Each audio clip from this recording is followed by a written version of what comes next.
नमस्कार दोस्तों, आप सबका स्वागत है इस ऑनलाइन क्लासेस में। और साथियों, आज हम पढ़ने जा रहे हैं कक्षा बीएड द्वितीय वर्ष और इसी के अंतर्गत हमारा जो विषय है जीव विज्ञान का शिक्षण शास्त्र। और इसी शिक्षण शास्त्र के अंतर्गत हमारा जो इकाई चल रही है वर्तमान में वो है जीव विज्ञान का पाठ्यक्रम एवं पाठ्यपुस्तकें। और इसी के अंतर्गत हमारा आज का जो प्रकरण है वो प्रकरण है नफील्ड भौतिक परियोजना की विशेषताएं। नफील्ड भौतिक परियोजना की विशेषताएं। तो साथियों, नफील्ड भौतिक जो परियोजना है इसके बारे में हमने पूर्व में भी अध्ययन किया है वीडियो व्याख्यानों के माध्यम से। और हमने इस वीडियो व्याख्यान में हमने बहुत सारी बातों का अध्ययन किया और उस अध्ययन के माध्यम से हमने ये समझने का प्रयास किया कि इस नफील्ड भौतिक परियोजना है इसका विज्ञान के क्षेत्र में कितनी देन है, इसका भी हमने अध्ययन किया है। तो आइए साथियों, इसके अध्ययन के बारे में हम बात करते हैं और इसकी विशेषताओं के बारे में अध्ययन करते हैं। तो आइए साथियों, सबसे पहली जो विशेषता है वो इस प्रकार है कि संसार में समय के परिवर्तन के साथ छात्रों को नवीन ज्ञान देने का प्रयास किया गया। अब कहते हैं कि परिवर्तन होता रहता है, इस सृष्टि में परिवर्तन मतलब चिरकाल से होता आया है। तो ये मान के चलो कि हर समय कुछ न कुछ ट्रेंड्स आता रहता है, कुछ ट्रेंड चेंज होते रहते हैं, नया ट्रेंड आता ही है। हर समय के साथ में परिस्थितियों में नए ट्रेंड आता है। तो उसने क्या करा कि संसार में परिवर्तन के साथ साथ विज्ञान की जो अंदर नया ट्रेंड आया उसको उसने फॉलो किया, ठीक है। और उसमें नवीन जो अवधारणाएं हैं, नई कॉन्सेप्ट थे, न्यू कॉन्सेप्ट को एक्सेप्ट करते हुए नया ज्ञान देने का प्रयास इस फील्ड भौतिक परियोजना के द्वारा किया गया। एक बार अगला जो मुख्य बिंदु है उसके अंतर्गत समझाने का प्रयास किया गया है कि पाठ्यक्रम में सभी प्रतिभाशाली, सामान्य एवं पिछड़े छात्रों के अध्ययन हेतु व्यवस्था की गई है। इस संस्थान ने, इस परियोजना ने क्या करा, जो प्रतिभाशाली बालक, पिछड़े बालक या सामान्य स्तर के बालक हैं, उन तीनों श्रेणी के बालकों के लिए शिक्षण की व्यवस्था कर रखी थी। ये सबसे बड़ी बात है। सिस्टम में ये बात होनी चाहिए कि सभी वर्गों को समान रूप से लेकर चलना चाहिए। इसी तरह तीसरा जो मुख्य बिंदु हमारे समक्ष है वो इस प्रकार से है, भौतिक विज्ञान को सीखने के लिए सैद्धांतिक ज्ञान की अपेक्षा प्रयोग, प्रेक्षण एवं लर्निंग बाय डूइंग।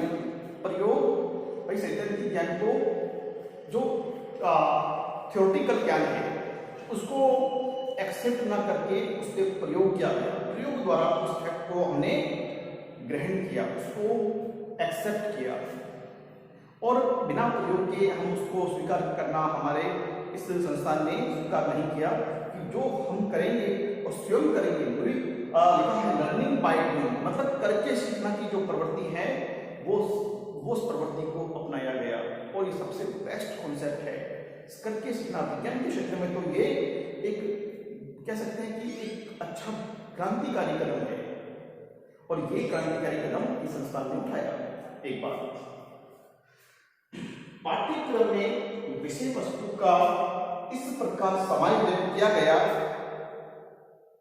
है कि पढ़ाई छोड़ने वाले जो पाठ्यक्रम इनके द्वारा जब तैयार किया गया, इस संस्थान ने जो पाठ्यक्रम बनाकर तैयार किया तो उस पाठ्यक्रम में क्या हुआ कि पढ़ाई छोड़ने वाले ऐसे बालक जो बीच में पढ़ाई कर रहे थे लेकिन बीच सत्र के मध्य अवधि में ही उन्होंने अपनी पढ़ाई को लेफ्ट कर दिया, पढ़ाई को छोड़ दिया, चाहे वो किसी भी कारण से हो, चाहे वो घर के कारण हो, आर्थिक कारण हो, या मतलब किसी भी प्रकार के कारण हो सकते हैं, उसका या अज्ञानता का कारण हो, कोई भी कारण हो सकते हैं, और उन्होंने अपनी पढ़ाई को बीच में ड्रॉप कर दिया।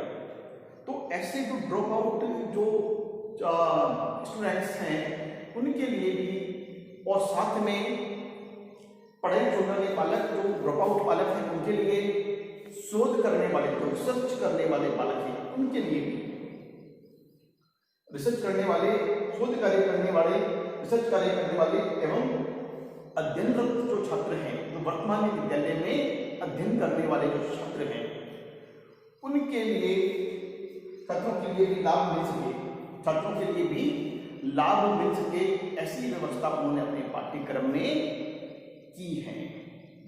और ऐसे पाठ्यक्रम में व्यवस्था इस प्रकार संस्थान ने करी है कि चाहे शोध करने वाले रिसर्च के क्षेत्र में, रिसर्च के क्षेत्र में अपना जो भविष्य निर्माण करना चाहते हैं, साथ में उनके लिए भी उन्होंने सफलता की मार्ग खोले। साथ में जो बच्चे पढ़ाई छोड़ चुके, सबसे बड़ा जो चैलेंजिंग, चुनौती भरा कार्य है, जो बच्चे बालक विद्यालय छोड़ चुके हैं बीच पढ़ाई में, उनके लिए विज्ञान जैसे विषय को वापस से उसको एक मेन स्ट्रीम में लाने के लिए, मेन स्ट्रीम से उसको जोड़ने के लिए बड़ी मशक्कत करनी पड़ती है। लेकिन उस तरह का एक कंटेंट कोर्स बोलते हैं, जिसको एक कंटेंट्स कोर्स बोलते हैं, और वो तैयार करके उन्होंने इसकी व्यवस्था करी ताकि वो इस पाठ्यक्रम को पूर्ण करके एक वो एजुकेशन की मेन स्ट्रीम में ऐड हो सकते हैं। तो ऐसी व्यवस्था बहुत ही बेहतरीन कदम कह सकते हैं साथियों को। अगला जो हमारे सामने और अंतिम जो विशेषताएं हमारे सामने आती हैं, वो विशेषता है पाठ्यक्रम में विषय वस्तु के शिक्षण के लिए। अब जो सिलेबस है, पाठ्यक्रम है, उसमें जो विषय वस्तु है, जो कंटेंट है, उसके अध्ययन के लिए सहायक सामग्री, जो टीचिंग एड्स हैं, सहायक सामग्री है, टीचिंग एड्स है, उसके लिए प्रयोगशाला, जो लैब है, विज्ञान किट, जो साइंस किट जो बोलते हैं, इसमें वैज्ञानिक के जो उपकरण शामिल होते हैं, विज्ञान किट जो विद्यालय स्तर पर जो उपलब्ध कराए, साइंस के किट हैं जो बेसिकली जो विज्ञान के क्षेत्र में यूज किए जाते हैं, उसको उपलब्ध कराना, और साथ में टेलीविजन आदि के द्वारा अध्ययन करने की और विशेष ध्यान दिया गया। मतलब इस संस्थान ने इतने बेहतरीन प्रयास तो किए ही, साथ में वो एक ऑडियो विजुअल जो मतलब उपकरण होते हैं, उनके मार्फत भी उसने अपना विज्ञान के क्षेत्र में अग्रणीय प्रयास किए। वो किस प्रकार से थे कि विद्यालय स्तर पर उन्होंने साइंस किट अवेलेबल कराए, साथ में प्रयोगशाला लैब क्या बन सकती थी उसको लैब बनाने का प्रयास भी किया साथ में, और साथ में उन्हीं के साथ साथ उन्होंने टेलीविजन के माध्यम से, मतलब टीवी जो है उसके द्वारा या फिर उस टेलीविजन के द्वारा उन्होंने एक करके सीखना, एक देख के सीखना, समस्त एक बोलते हैं ना, एक तकनीकी रूप में सीखने सिखाने के प्रयास बहुत ही एक अव्वल दर्जे के इस संस्थान ने किए हैं। तो साथियों, विज्ञान के क्षेत्र में उनकी एक बहुत बड़ी संस्थान की देन रही। एक तो पहले से ही विषय विशेषज्ञ की टीम ने इसमें कार्य किया और विज्ञान के क्षेत्र में बहुत ही अग्रणी प्रयास उन सबके रहे। तो साथियों, इस संस्थान की विज्ञान के क्षेत्र में देन के कारण ये संस्थान काफी प्रसिद्धि पा चुकी थी और प्रतिष्ठित हो चुकी थी।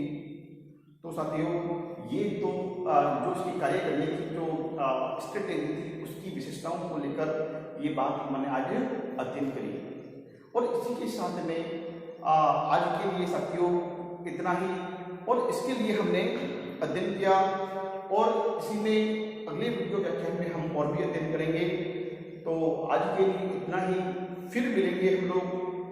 तब तक के लिए जय हिंद, जय भारत।